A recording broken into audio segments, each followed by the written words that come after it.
Morning, नमस्कार, आदाब, सत श्री अकाल दोस्तों। एक बार फिर आपका अपना प्रिय डॉक्टर आदि कश्यप मुंबई जमानुस आपके लिए लेकर आया आपका मनपसंद प्रोग्राम पॉजिटिव कर्मा। दोस्तों, आज एपिसोड नंबर है 1556 और आज का विशेष कार्यक्रम है 100 रुपये। मुझे उम्मीद है कि एक कहानी आपको पसंद आएगी। शुरुआत करते हैं इस कहानी की कुछ इस प्रकार और उसके बाद करेंगे समीक्षा कि ये कहानी आपको कैसी लगी। 100 रुपये, ये है आज की कहानी और मुझे उम्मीद है कि आपको कहानी पसंद आएगी। शुरुआत करता हूं इस कहानी की कुछ इस प्रकार। एक दिन एक अमीर आदमी भगवान के दर्शन करने के लिए मंदिर गया।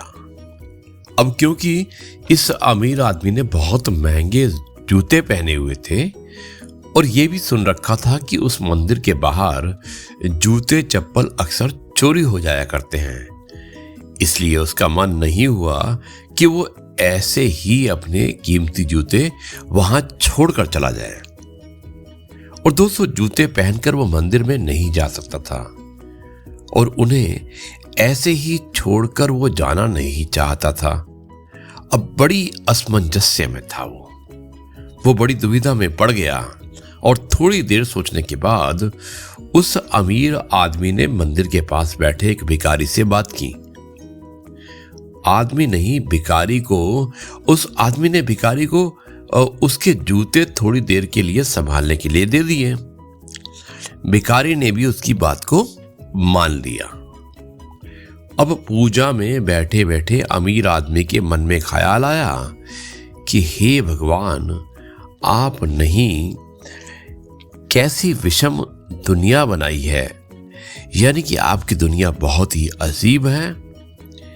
मेरे जैसे कई लोगों को आपने पैरों तक के लिए कीमती जूते पहनने लायक बनाया है, लेकिन उस बेचारे भिखारी जैसे अनगिनत लोगों को रोटी खाने के लिए तक भीख मांगनी पड़ती है।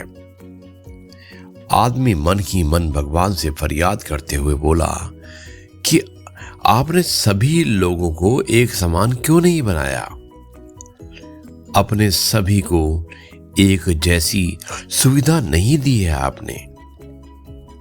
फिर उसके मन में उसने सोचा कि वापस जाते समय वो उस भिखारी को 100 रुपये देकर जाएगा।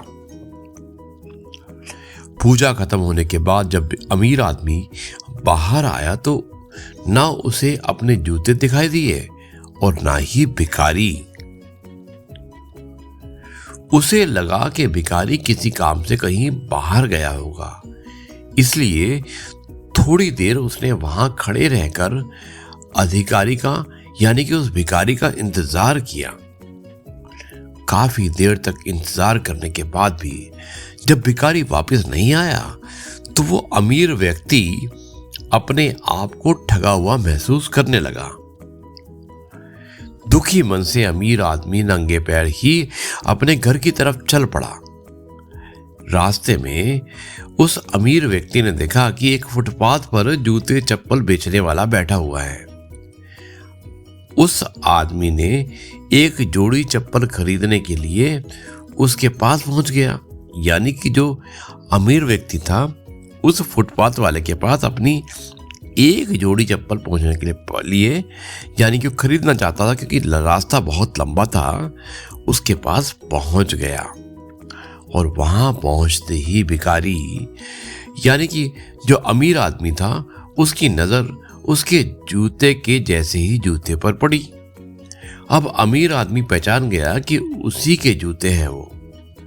पूछने पर बेचने वाला व्यक्ति उसने मना कर दिया, लेकिन बार बार पूछने पर और दबाव डालने पर उसने माना कि ये जूते उसे एक भिखारी ने 100 रुपये में दिए हैं।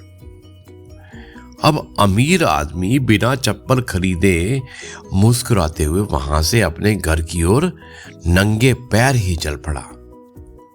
उसे भगवान से की गई अपनी फरियाद का जवाब मिल चुका था, यानी कि उसे समझ आ गया था कि जब तक लोगों के कर्म एक जैसे नहीं होते तब तक सब एक समान नहीं हो सकते।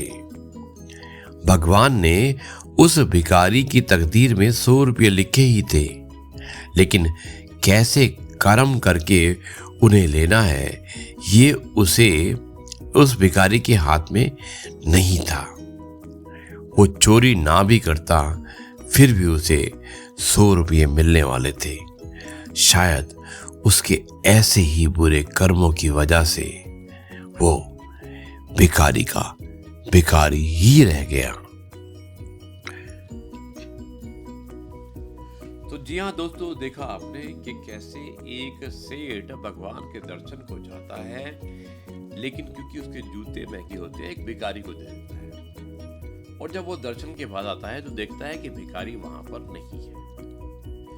परेशान होकर वो देखता है कि एक सड़क पर जूते बेचने वाला कुछ जूते चप्पल बेच रहा था। जैसे ही वो उसके पास जूते चप्पल खरीदने के लिए जाता है तो देखता है कि उसके जूते उसी के पास हैं। और बहुत पूछने के बाद वो व्यक्ति बताता है कि एक भिखारी ने उसे 100 रुपये में बेचे थे।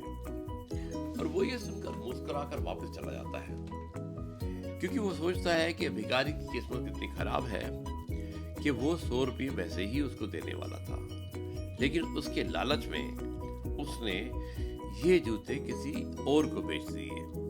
और अब उसके पास ना 100 रुपये हैं ना वो व्यक्ति। दोस्तों, लालच बुरी बला है। यही है आज की कहानी का शीर्षक। मुझे उम्मीद है कि ये कहानी आपको पसंद आई होगी। अब मैं इस कार्यक्रम को यहीं पर समाप्त करता हूँ और कल आपसे एक बार फिर मुलाकात करूंगा कुछ नई बातों के साथ। तब तक के लिए कहता हूँ जय गुरु जी, शुक्राना।